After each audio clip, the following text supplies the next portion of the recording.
So again, a differential equation is any equation with a derivative in it. The derivative can be of any order, so it could be a second derivative, third derivative, fourth derivative, whatever.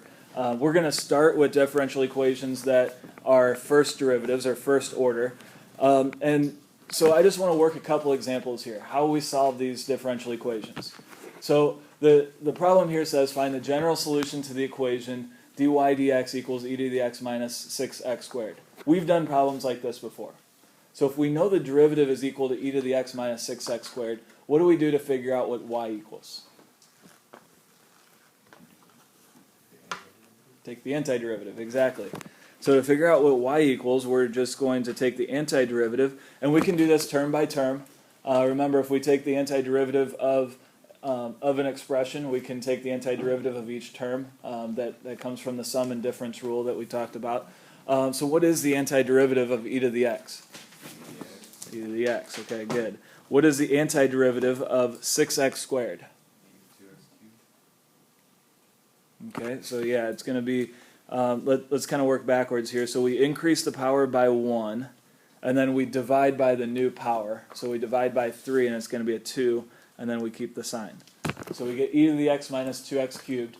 That is one antiderivative of this derivative, but it doesn't tell us every antiderivative. And right now we don't know which antiderivative we need. So what do we need to include here to show that it can be any one of those antiderivatives?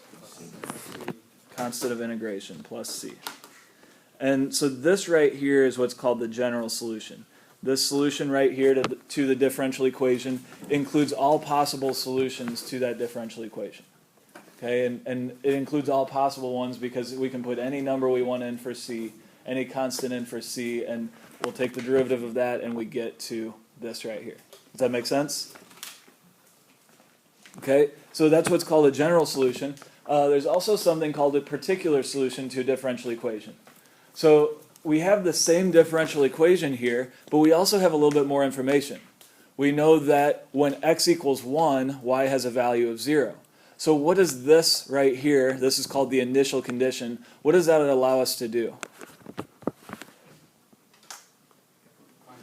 Yeah, it allows us to find c for one particular solution. Okay, it's called a particular solution because it gives us one solution to that differential equation. So we would start this solution the same way we normally would. We would find the antiderivative here. So we would have y equals e to the x minus 2x cubed plus c.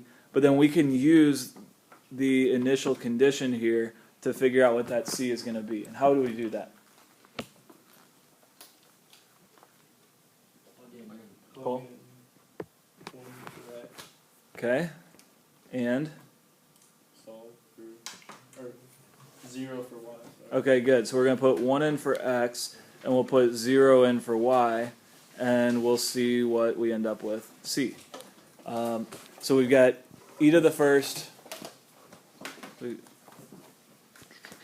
have 0 equals e minus 2 plus c. So that means c is going to equal what? 2 minus e. Now, is this the particular solution right here?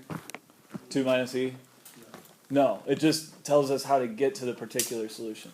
So the particular solution itself is going to be what?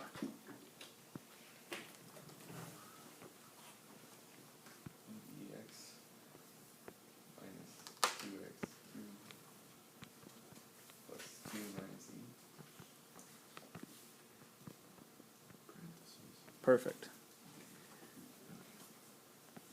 We could put parentheses there, but they're not necessary, right? So this is what's called the particular solution. So when we're solving differential equations, we're going to have two different types of solutions. We're going to have general solutions, which the general solutions are the ones that include all possible functions that satisfy the differential equation. And then we're going to have particular solutions. And those are the solution, that is the solution, the single solution to the differential equation, which satisfies some initial condition. So this is some terminology that you need to know. This is terminology that will be used on my tests. This is terminology that will be used on advanced placement tests.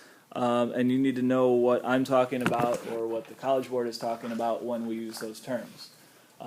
So general solution includes a constant of integration because it includes all possible solutions to the differential equation.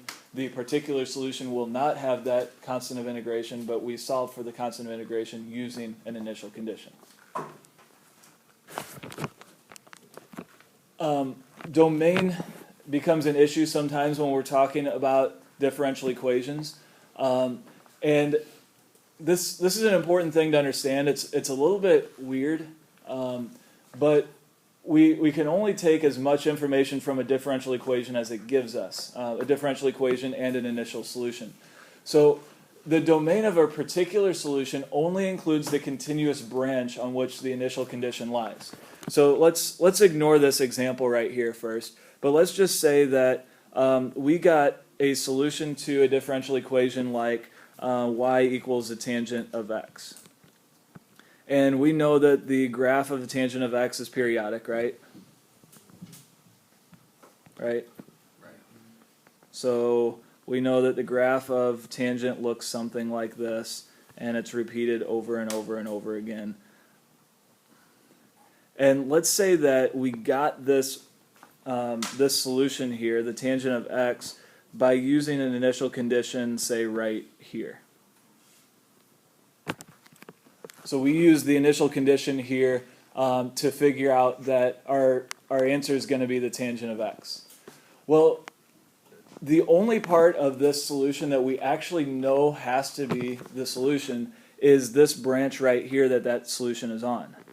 So the domain of our solution is not going to include every branch, but it's only going to include the branch right here. So in this case, our solution would be from pi over 2 to 3 pi over 2, if this was the particular case here. So domain is really important here. We don't know what's going to happen with this function outside of this.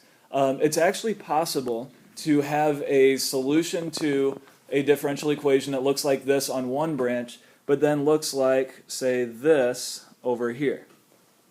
Because this branch would also satisfy the same differential equation. And then it might also look like this over here. So we don't know on the other branches which one it's going to, which part it's going to satisfy. So what you need to understand here is if we lose continuity on our solution, on our particular solution, the domain stops there.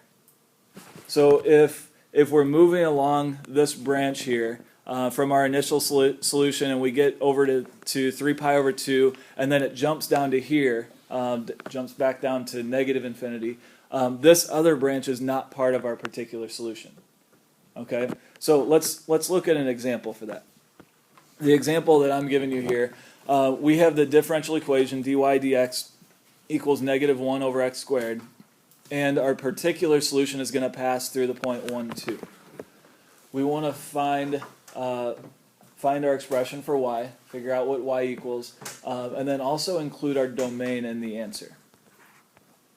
To make this easier, we should write this as dy dx equals negative x to the negative 2. Don't you guys think that'll make that easier? Yeah. And then if we want to integrate that, we get y is equal to, well, increase the power by 1, so x to the negative 1, and then we had the negative out front, but we're going to divide by negative 1, so it's just going to be y equals x to the negative 1, or 1 over x, right? You guys good with that? Yeah, so we need the plus c on here also. So we have y equals 1 over x plus c, plus the constant of integration. And let's look at what that's going to look like here.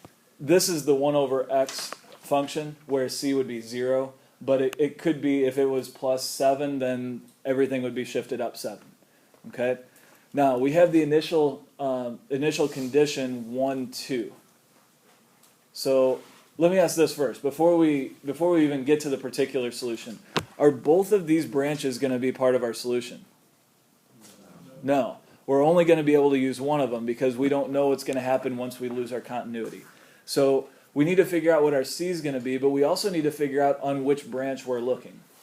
So if we're going to be looking at the left side of the y-axis or the right side of the y-axis, and we'll use that to determine our domain. So to find c here, y is going to be 2, so we'll say 2 equals 1 over 1 plus c, which means that c is going to equal 1.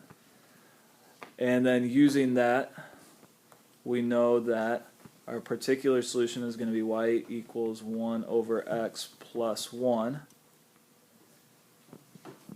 But that's not good enough, because just writing that, it looks like x could be positive or x could be negative.